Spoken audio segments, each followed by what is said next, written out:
Lately, I worked on a passion tribute project. At the core of the production, I had Mac Mini 2024 with M4 chip and MadMapper, and I bet you're going to love when I break down what happened behind the scene. In this video, we will break down how graffiti from wall came to life using projection mapping. We will run down the rig we use, how we ran the pre-production, and finally put into reality graffiti getting alive. Hi, my name is Zunayed Sabbir Ahmed. Let's get in. Before start, I must thank MadMapper for sending me a fully functional license as a humble gratitude, no strings attached. So I took this opportunity with gratitude and made use properly, using it on a project called Graffiti Alive, using all the materials and sources built inside MadMapper, all exclusive, and all credit goes to MadMapper. So I recently made a VJ rig for 2025. I have used almost the same rig for Graffiti Alive except for the MIDI controller, and also I did not need any sound card for Graffiti Alive. So I'm going to put a link to that video in the description below. You can check after this video. Mac Mini M4. So the base core of the rig is this tiny baby called Mac Mini M4. I tried to push the highest limit of this rig for this project, and oh baby, it passed big time, except for few high CPU/GPU based generators, which we will get into later. External display. So this is a non-branded touchscreen monitor. You could use touch in Windows, but OS X does not support touchscreen. What the? So we have a Logitech keyboard and a trackpad. Then we are going to use Tractor F1, this awesome baby, as our MIDI controller. And then we have an ATEM Mini that could capture 4 HDMI, but we needed one to capture once to use in a space scanner, the thing they called spatial scanner long before. We had a Sony mirrorless camera to be used in that space scanner situation that we used once. We have two USB-C to HDMI converters. These are non-branded converters. These are okay. I did not face any trouble yet, but let me see how long they can go. Using two HDMI cables, we could connect to two projectors anytime. Then we had two 10K projectors in our rig, but we needed two projectors in just two installations. Rest of the installations we could do it by one projector. We had some multi-plugs because they had to be there. Now, before getting into the art side of the project, let me break down the background of the project, how it started as simply as possible. After 16 years of dictatorship and fascism, in July 2024 in Bangladesh, a mass uprising took place. July wasn't ending.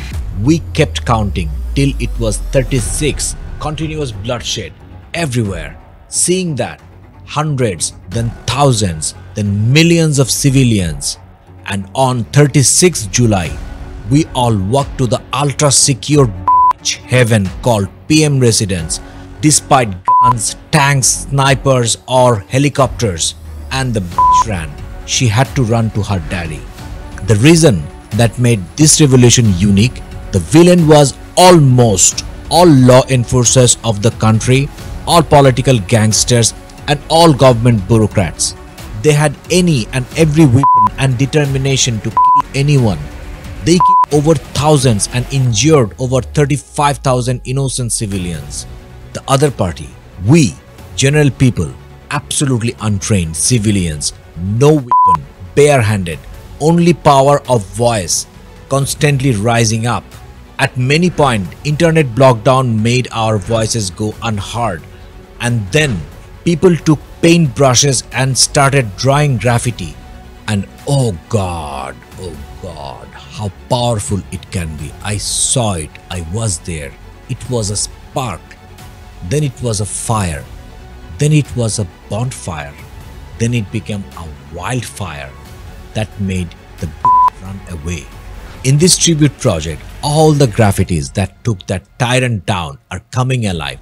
But how did it start? So the location recce part was simple. We went to the location, took some photos, Then came back to studio, fixed the perspective, made them as flat as possible, then detached them to different layers, created vector files. That is the starting ground of our project. So before we dive into MadMapper, let's take a look at the photos we have been working on after they have been flattened. So this was a graffiti. See, this is the dictator I was talking about. So let's check another one. We did this small one, but this came out very beautiful because the projector was pretty close. And yeah, we did this one. Also this one.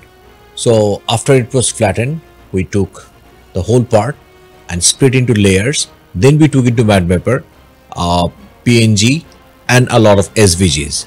So this came out okay because we used only one projector, but that wall was pretty large. We didn't have the chance to put two projectors, but it came out okay. This also came out okay because the wall was really dark. At the end, we did this projection mapping, but we didn't do too much fancy things. We just masked them out and used spatial scanner. Coming to that later. Let me break down this graffiti. So this was the core graffiti. We split this up into 4 layers. So I have control over 4 layers here. Let me turn everything down. So that's my layer 1. That's my layer 2. This is layer 3. This is layer 4. This is just one set. Let me play some music to see the reaction because almost all my materials are audio reactive here. So for this project, we were using Concert for Bangladesh. Long story. So this reacts to the music. Let me turn everything down first. So when the voice hits, comes the voice. I have some controls. Everything reacts to the music, but I still have some control. And then I come with this one. And of course I have another layer. So when it's the second set, I would just go to here. So this one here has a raster thing and I have control over the axis. So let me just turn off the music for now. So I have more control. These are the layers and I have more controls. Shot. So I have another set. For each artwork, for each graffiti, we made 4 generative scene, each with 4 layers of materials that are reacting to the audio and have some presets on my hand. Let's say, let me break down one of the presets. Let me break down this one. Why not this one? Okay. So, everything goes down, So this one here already reacts to the music. Let me play some music. Oh yeah, we can see it's already reacting to the music. And over that, I have some control. So we have used an extensive bank of MadMapper generators. These are available for free if you're using a licensed software. So they have a huge bank. So I took opportunity and installed a chunk of them. This eye came out magnificent. So these are my install effects. So when I was working, each of my graffiti had 4 cues. This cue starts with the music. So second cue is for music. So for 4 cues, I switch. And then for the white one, I had a video playing. The video was made by my teammate who used After Effects to composite an awesome video, and we used this scene for calibration. So each time we went to a location, we ran the calibration. Let me just run what happens in the calibration. Also, let's check out our calibration scene, which is the flat photo. So we mapped the photo on top of the photo. Then we started our magic, let's say somewhat like this and also like this. Of course, having some juice on my hand. So throughout this project, this Mac Mini M4, I was using it with 2 HD monitors and a 4K monitor. And on the production day, I swapped it with this portable small monitor and then used it with two HD projectors. So Mac Mini passed the stress test. I give it at least with MadMapper and two projectors. Out of all the musical tracks in the world, you might ask, why did we choose Concert for Bangladesh as background score for Graffiti Alive? The answer is pretty simple. Two reasons. Number one, the power of friendship. Number two is the power of collaboration. Let me explain. It was 1971. Bangladesh was going through liberation war. You know the pain between splitting down one big country into two parts. The pain, the sorrow, the bloodshed it goes through. I'm not going into that. But yet, we had a dire need for friends. That is one time in the history of Bangladesh, we actually got to see who's our actual friend and who is not.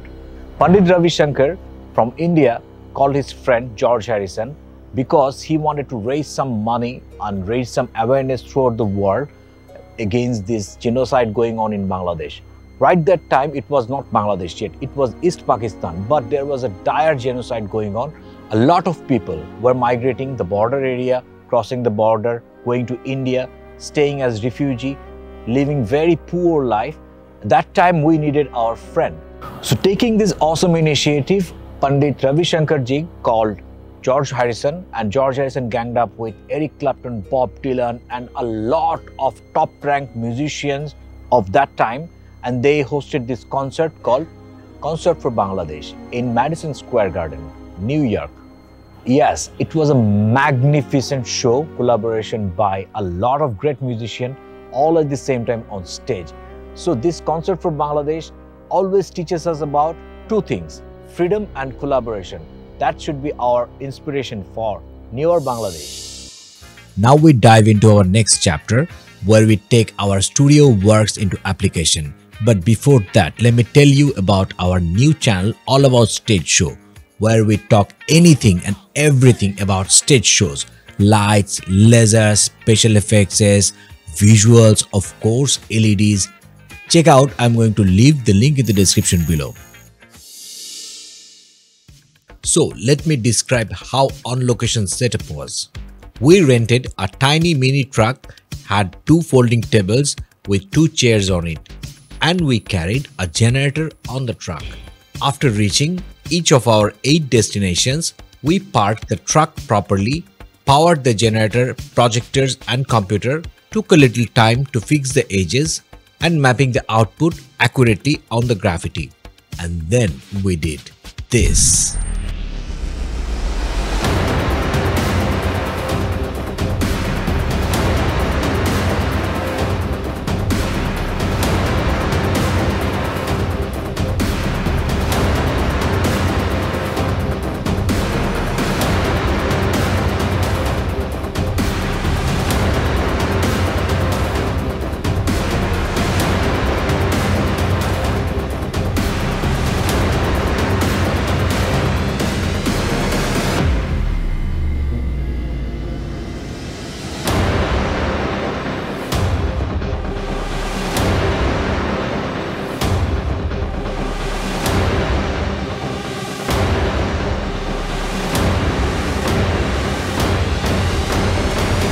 Let me know in the comment below how this video was and if you want me to make more MadMapper videos. In the meantime, don't forget to check out our new channel all about stage shows. And hi, my name is Zunayed Sabbir. I'm from a beautiful country called Bangladesh. See you in the next video.